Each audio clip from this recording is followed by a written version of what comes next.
Sahabat LC, sebelum kita lanjut videonya, jangan lupa like, komen, dan subscribe channel ini agar sahabat semua tidak ketinggalan video-video terbaru dari LC. Dan share video ini agar sahabat semua bisa mendapatkan manfaat dan keberkahan dari video ini. Dan jangan lupa follow akun Instagram LC di @lcmedia.id dan Facebook Lembaga Studi Islam. Terima kasih atas dukungannya. Wassalamualaikum warahmatullahi wabarakatuh. Tak akan mundur walaupun hanya selangkah. Rasul mulia sebagai pedoman, Quran dan Sunnah sebagai jalan hidup kami. Assalamualaikum warahmatullahi wabarakatuh. Alhamdulillahilladzi kana bi'ibadihi khabiran basira. Wassalatu wassalamu ala man arsalahu Allah basyiran wa nadhira wa da'iyan ila Allah bi'iznihi wa sirajan munira. Wa ala alihi wa sahbihi wa man sara ala nahjihi wa qatafa atharahu ila yaumiddin.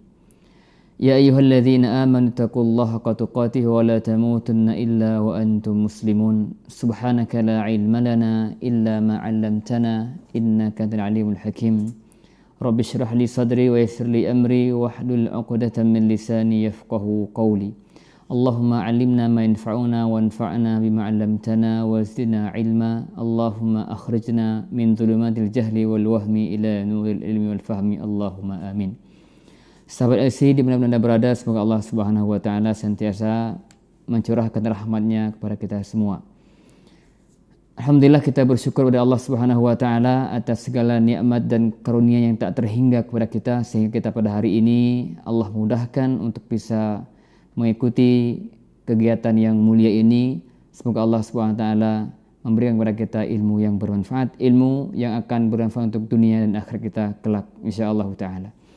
Kemudian salawat dan salam semoga senantiasa tercurah kepada Muhammad sallallahu alaihi wasallam, Rasul agung, Rasul mulia, sosok manusia yang menjadi qudwah hasanah untuk seluruh umat manusia dan sepanjang masa. Muhammad sallallahu alaihi wasallam, semoga kita semuanya senantiasa istiqomah dalam mengikuti jejak beliau hingga akhir hayat kita. Amin ya rabbal alamin. Sahabat sekalian rahimakumullah, insyaallah pada webinar kali ini kita akan mengangkat tema yang sangat penting untuk kita sama-sama ketahui dan pelajari, yaitu tentang bahaya durhaka kepada kedua orang tua. Ikhwas sekalian, birrul walidain, berbakti kepada kedua orang tua merupakan ibadah yang sangat agung dan mulia dalam Islam. Bahkan salah satu ibadah yang sangat dicintai oleh Allah Subhanahu wa taala, sebagaimana yang dijelaskan dalam hadis Nabi sallallahu alaihi wasallam, di mana Abdullah bin Mas'ud mengatakan, sa'atun Nabiy sallallahu alaihi wasallam ayyul amali ahabbu ila Allah. Ibnu Mas'ud mengatakan, aku bertanya kepada Nabi sallallahu alaihi wasallam, apa amal yang paling Allah cintai? Qal as-salatu ala waqtiha, salat tepat pada waktunya. Qultu, aku berkata lagi, summa ay, kemudian apa lagi ya Rasulullah? Qal birrul walidain, berbakti kepada kedua orang tua. Di berbakti kepada orang tua merupakan ibadah yang sangat dicintai oleh Allah Subhanahu wa taala. Bahkan lebih daripada itu, Allah menggandengkan perintah beribadah kepadanya dengan perintah berbuat baik pada kedua orang tua. Allah berfirman, wa qadha rabbuka alla ta'budu illa iyyah wa bil walidaini ihsana. Rabbmu telah memerintahkan agar engkau tidak beribadah kecuali hanya kepada Allah Subhanahu wa taala saja, dan hendaklah kalian berbakti kepada kedua orang tua. Juga Allah mewasirkan kita semuanya untuk berbakti kepada keduanya. Wa wassaynal insana biwalidayhi ihsana, dan kami telah wasiatkan kepada manusia agar berbuat baik, agar berbakti kepada kedua orang tua. Bahkan meskipun orang tua kita mungkin masih kafir atau musyrik sekalipun, tetap yang namanya bakti harus kita berikan kepada keduanya. Allah mengabarkan dalam kitabnya yang mulia, Allah berfirman, wa in jahadaka ala an tusyrika bima laysa laka bi'ilm fala tuti'huma. Jika kedua orang tua memaksamu untuk berbuat syirik pada Allah tanpa ilmu, maka Allah perintahkan fala tuti'huma, jangan kalian taati keduanya. Larangan mentaati orang tua pada hal-hal yang bermaksiat pada Allah Subhanahu wa taala. Tapi Allah katakan wasahibhuma fid dunya ma'rufa. Tapi tetap perlakukan mereka, temani mereka berdua di dunia ini dengan baik. Ini perintah untuk berbakti kepada kedua orang tua. Jadi kalau kita perhatikan betapa agungnya kedudukan birrul walidain dalam Islam. Oleh karena itu, orang-orang yang berbuat sebaliknya, yaitu durhaka kepada mereka pun akan mendapatkan ancaman yang sangat dahsyat. Nah, ikhwas sekalian, sahabat Al-Isti di mana Anda berada, apa itu durhaka atau uququl walidain? Perlu kita ketahui bahwa uququl walidain atau durhaka kepada orang tua di antaranya disampaikan oleh Imam Ibnu Hajar Al-Asqalani. Beliau mengatakan uququl walidain suduru ma yata'adza bihi al-walidu min waladihi min qaulin aw fi'lin illa fi syirkin aw ma'siyatin. Durhaka adalah setiap perkataan dan perbuatan atau sikap seorang anak terhadap kedua orang tuanya yang menyakitkan hati orang tua, kecuali dalam hal syirik dan maksiat. Artinya apa? Artinya setiap perkataan kita, perbuatan kita, tingkah laku kita, tindak tanduk kita, yang itu semua dapat menyakiti hati orang tua kita, maka itu termasuk durhaka kepada kedua orang tua. Kecuali kalau orang tua perintahkan kita untuk kemaksiatan, maka tidak boleh taati meskipun keduanya marah. Meskipun keduanya tersakiti karena kita nggak taat, tidak masalah. Ini tidak melanggar. Kenapa? Karena tidak ada ketaatan terhadap makhluk pada hal yang maksiat kepada Allah. Nabi bersabda, la ta'ata li makhluqin fi ma'siyatil khaliq. Tidak ada ketaatan kepada manusia, pada makhluk dalam hal kemaksiatan kepada Allah Subhanahu wa taala. Ini yang pertama yang disebutkan oleh Imam Ibnu Hajar. Juga disebutkan oleh Al-Imam Ibnu Jauzi rahimahullahu taala, beliau mengatakan uququl walidain mukhalafatul walidaini fima ya'murani minal mubah. Mukhalafatu al-walidaini fima ya'murani bihi minal mubah. Menyelisihi perintah kedua orang tua pada hal-hal yang mubah. Bayangkan oleh kita, ketika orang tua kita menyuruh sesuatu kita yang sifatnya mubah saja, ya, tapi kita tidak mentaatinya, tidak menurutinya, maka ini sudah dianggap sebagai durhaka kepada kedua orang tua. Wasu'u al-adabi fil qawli wal fi'l, dan buruknya adab kita dalam berucap dan juga berbuat. Jadi ini cakupan makna durhaka. Jadi durhaka itu tidak hanya hal yang besar, tapi dari hal terkecil yang hal itu dapat mengganggu atau menyakiti hati kedua orang tua kita, itu termasuk durhaka. Meskipun nanti levelnya beda-beda, ya. Durhaka ada level kecil, sedang, bahkan level yang terbesar, ya.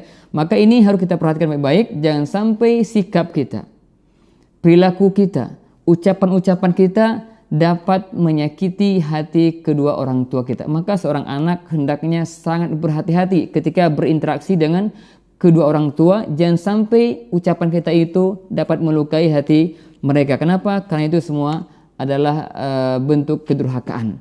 Oleh karena itu Al-Quran mengabarkan kepada kita level terendah, ya, bentuk durhaka. Allah mengatakan imma yablughanna indakal kibara ahaduhuma aw kilahuma fala taqul lahumā uff wa la tanharhuma wa qul lahumā qawlan karīma. Allah mengatakan bahwa jika keduanya, orang tua, bapak dan ibu, atau salah satu dari keduanya sudah berusia lanjut di sisimu dalam peliharaanmu, maka jangan sekali-kali mengatakan ih dan semisalnya, kata-kata yang bermakna tidak ridho, tidak setuju dengan orang tua. Ini Allah larang. Kata para ulama, seandainya ada bentuk durhaka yang lebih kecil daripada ini, Allah akan sebutkan. Ya, mungkin sering kita saksikan barangkali begitu, ada ketika orang tua menyuruh anaknya mungkin dengan rasa yang tidak dia menolak, tapi dengan bahasa mungkin ya gitu ya, itu meskipun dia jalan gerak, tapi dengan ucapan dia itu termasuk dia telah menyakiti hati kedua orang tuanya, meskipun barangkali orang tuanya tidak mengerti, tidak tahu ucapan sang anak yang tidak baik itu. Makanya hati-hati ketika kita mengingkapi setiap orang tua kita. Fala taqul lahuma uffi wa la tanharhuma, dan jangan kalian engkau membentak keduanya, ya.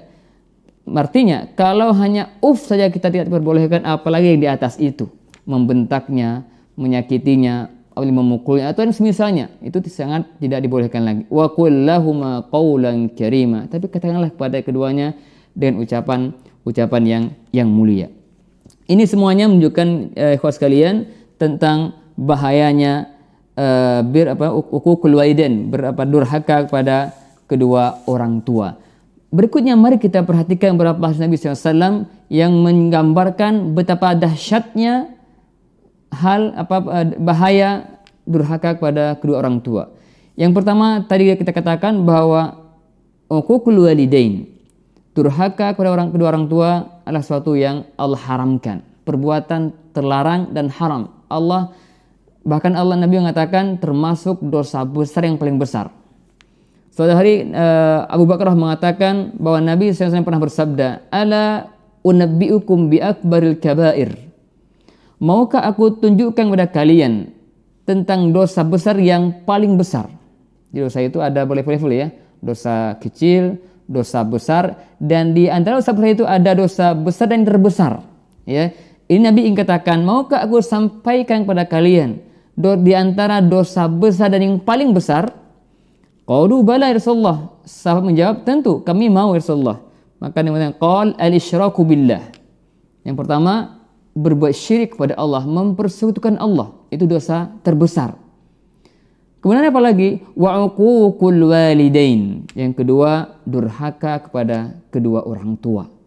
Bayangkan, tadi di ayat perintah berbakti Allah gandengkan dengan ibadah kepada Allah dan perintah berbuat baik kepada orang tua. Di sini hadis Nabi gandingkan antara dosa syirik dengan dosa durhaka kepada kedua orang tua. Ini pertanda bahwa perkara birrul walidain perintah yang luar biasa, dan durhaka juga larangan yang sangat besar setelah syirik pada Allah Subhanahu wa ta'ala. Bahkan Nabi mengatakan secara khusus, innallaha harrama 'alaikum uquqal ummahat. Sesungguhnya Allah mengharamkan atas kalian durhaka kepada ibu. Ikhwas sekalian, kita perhatikan Nabi di sini mengkhususkan durhaka kepada ibu. Bukan berarti boleh durhaka kepada orang bapak, bukan. Karena di hari pertama itu Nabi katakan uququl walidain, durhaka kepada kedua orang tua. Nah, kenapa di sini Nabi SAW menyebutkan secara khusus larangan durhaka kepada ibu? Kata para ulama, di antaranya Imam An-Nawawi dan juga Imam Nuh Al-Asqalani mengatakan karena durhaka kepada ibu itu sangat banyak terjadi. Maka Nabi tegaskan hal ini agar manusia itu waspada. Jangan sampai terjatuh dalam durhaka kepada kedua orang tua, terutama kepada ibu. Jadi Nabi khususkan karena realitanya banyak kedurhakaan terjadi kepada ibu. Kenapa demikian? Karena lidha'fihinna, karena para ibu itu wanita lemah.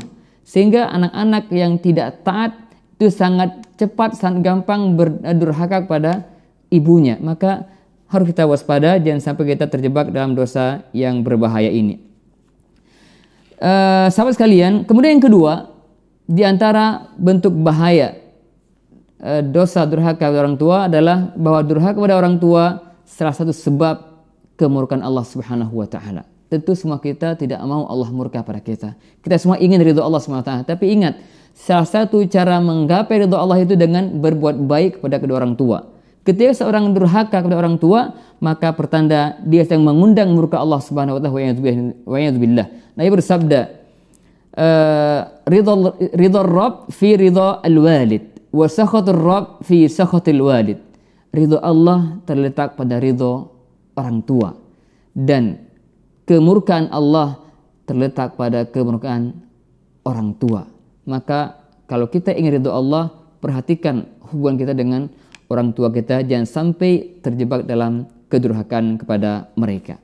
Kemudian yang ketiga, di antara bentuk bahaya durhaka kepada orang tua, bahwa durhaka kepada orang tua termasuk amal yang menggiring seseorang menuju neraka atau terancam neraka Allah Subhanahu wa taala.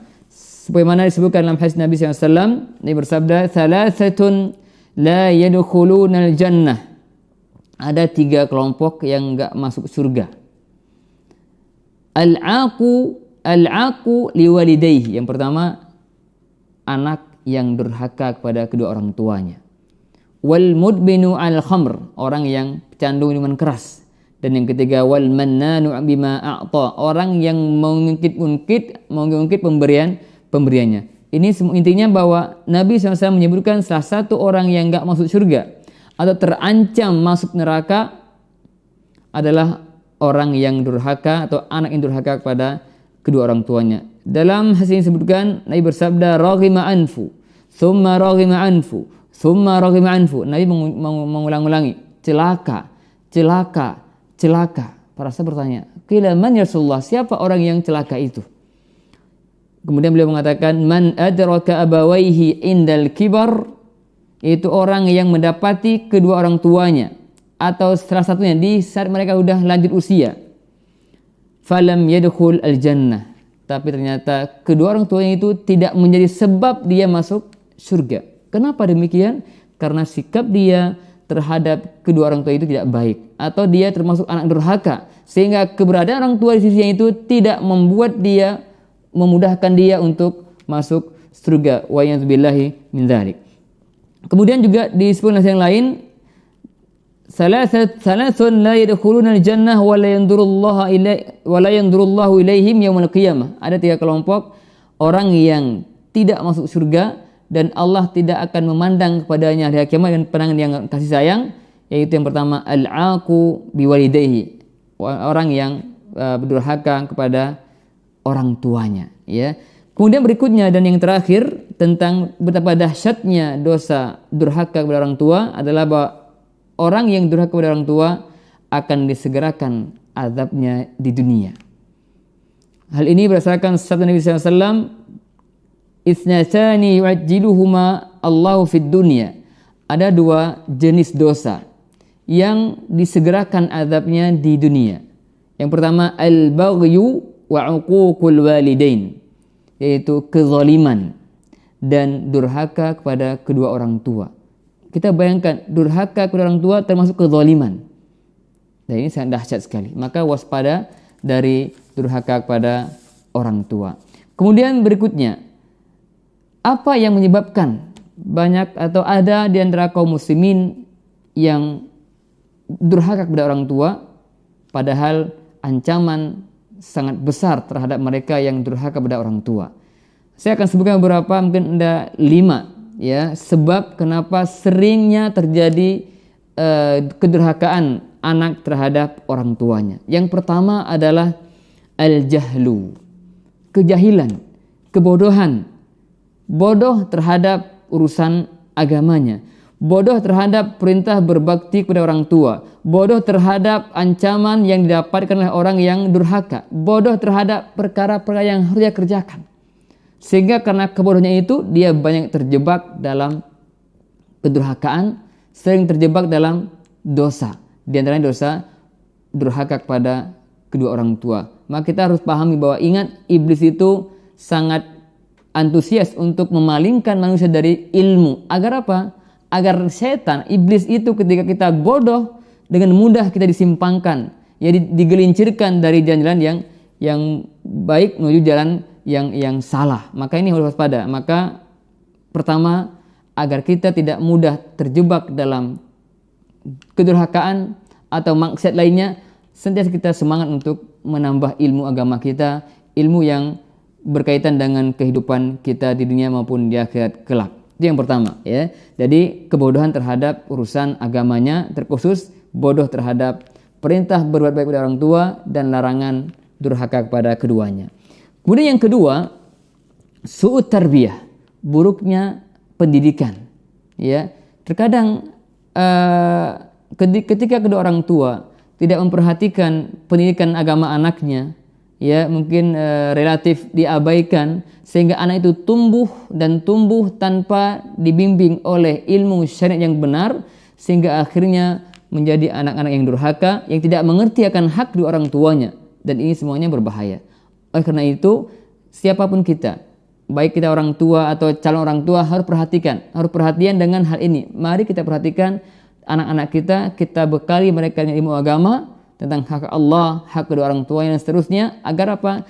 Agar mereka tidak salah dalam bersikap di kemudian hari. Ketika anak-anak yang bertakwa terdidik dalam keislaman, nuansa Islami, insya Allah akan tumbuh dengan baik dan mereka akan sangat menghormati kedua orang tuanya. Berbeda dengan ketika anak itu tidak mengenal tentang nilai-nilai keagamaan, nggak mengenal tentang Al-Quran, tidak mengenal tentang hal-hal yang perlu mereka laksanakan sebagai kewajiban mereka, maka mereka akan jauh dari kebaikan-kebaikan. Maka hendaknya kita perhatian terhadap tarbiyah ataupun pendidikan keluarga kita, terutama anak-anak kita. Nah, itu yang kedua. Yang ketiga, yang menyebabkan terjadinya kedurhakaan pada orang tua adalah suhbatus sayyi'ah lil aulad. Teman-teman yang buruk. Kita selalu, bahkan sering kita mendengar ya bahwa teman itu akan menarik. Ya, kita dalam sebuah ungkapan as-sahibu sahib. Sahabat itu akan menarik. Tergantung. Jika teman kita, sahabat anak kita, teman-teman anak kita yang itu baik, maka teman-teman itu akan menariknya kepada kebaikan. Tapi sebaliknya, ketika sahabat anak-anak kita atau sahabat kita yang mereka buruk, bahkan mungkin mereka biasa durhaka kepada orang tua, maka otomatis itu akan memberikan pengaruh tidak baik kepada anak-anak kita. Maka ini perhatian kita terhadap teman harus ditingkatkan. Jangan kita lepas anak-anak kita. Kalau kita sudah punya anak, mergaul dengan siapa saja mereka mulai. Kita harus kontrol, perhatikan. Kenapa? Itu tadi, karena kalau kita nggak pantau dengan siapa dia berteman, siapa teman dia, bagaimana akhlaknya, nanti kita di rumah sudah baik mendidiknya, ternyata keluar lingkungannya tidak baik sehingga terkontaminasi. Yang tadinya baik sehingga terpengaruh oleh temannya sehingga menjadi tidak baik. Dan ini juga harus kita perhatikan agar terhindar dari banyaknya terjadi kedurhakaan kepada kedua orang tua. Nah, kemudian yang berikutnya, uququl walidain liwalidaihim, ya. Terkadang kedurhakaan itu terjadi karena bapaknya dulu pun durhaka kepada kedua orang tuanya. Ya, mungkin bahasa sebagai orang itu hukum karma, ya. Mungkin dulu dia orang durhaka, sekarang anaknya durhaka kepadanya. Dan itu banyak sekali kisah-kisah yang disebutkan oleh para ulama tentang hal yang sama. Ketika kenapa anaknya sering durhaka kepada orang tuanya? Ternyata orang tuanya ini dulunya pun durhaka kepada bapaknya.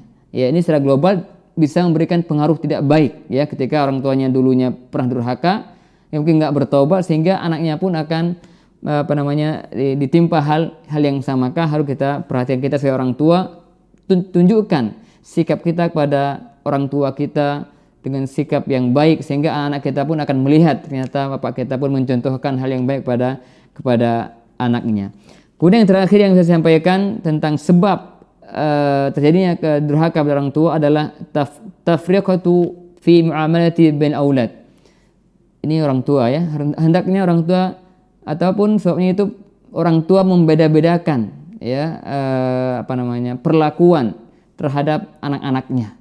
Ada anak yang disayangi, ada anak yang diabaikan, dicuekin. Dan ini biasanya anak akan terjadi permusuhan antara mereka sehingga ujungnya nanti mereka tidak bersikap adil pada orang tuanya. Bahkan dulu pernah di zaman Nabi SAW ada seorang sahabat datang untuk minta disaksikan bahwa beliau memberikan sedekah ataupun hadiah kepada salah satu anaknya. Kemudian Nabi bertanya, apakah engkau memberikan kepada semua anakmu? Dia mengatakan tidak. Maka Nabi mengatakan, silahkan cari saksi lain, saya tidak akan bersaksi atas kezaliman. Jadi Nabi SAW mengatakan bahwa sikap orang tua yang tidak adil dalam memberikan satu pemberian, maka ini bisa mengakibatkan nanti ke depannya mereka pun akan bersikap tidak baik pada orang tua. Maka dia mengatakan, maukah kamu nantinya mereka berbuat baik sama kepada engkau? Tentu mau. Maka sekarang juga perlakukan mereka dengan sama juga, ya. Ini kita bedakan antara pemberian, ya, dengan kebutuhan, ya. Pemberian itu dibedakan dengan kebutuhan. Kalau kebutuhan sesuai dengan kebutuhan mereka, mungkin anak SMP beda kebutuhan dengan anak SMA dan seterusnya. Tapi dalam hal pemberian hadiah itu harus diperhatikan, jangan sampai menimbulkan efek tidak baik pada diri anak kita. Ini sedikit diantara hal-hal yang dapat menyebabkan atau yang sering menjadi penyebab terjadinya kedurhakaan kepada orang tua. Oleh karena itu, kita sebagai seorang muslim hendaknya sentiasa belajar dan belajar untuk apa? Agar kita semakin kuat iman kita sehingga kita bisa mengamalkan apa-apa yang Allah perintahkan, baik berkaitan dengan birrul walidain dan yang lainnya, dan juga pun kita bisa meninggalkan semua larangan Allah, termasuk diantaranya adalah uququl walidain. Karena ingat, berdurhaka kepada orang tua dosa yang sangat besar, terancam neraka, bahkan termasuk dosa besar yang paling besar, sehingga hendaknya kita semuanya berusaha untuk senantiasa menjauhkan diri dari sikap durhaka kepada kedua orang tua. Dan semoga Allah Ta'ala mudahkan kita untuk menjadi hamba Allah yang bertakwa, hamba Allah yang berbuat baik kepada kedua orang tua. Semoga apa yang disampaikan menjadi pengingat buat saya pribadi dan buat sahabat sekalian, dan semoga kita pun semuanya bisa menjadi hamba Allah yang bertakwa, yang akan mewarisi surga Firdaus A'la. Amin ya rabbal alamin. Demikian yang saya sampaikan, semoga bermanfaat. Wassalamualaikum warahmatullahi wabarakatuh. Tak akan mundur walaupun hanya selangkah. Rasul mulia sebagai pedoman, Quran dan Sunnah sebagai jalan hidup kami.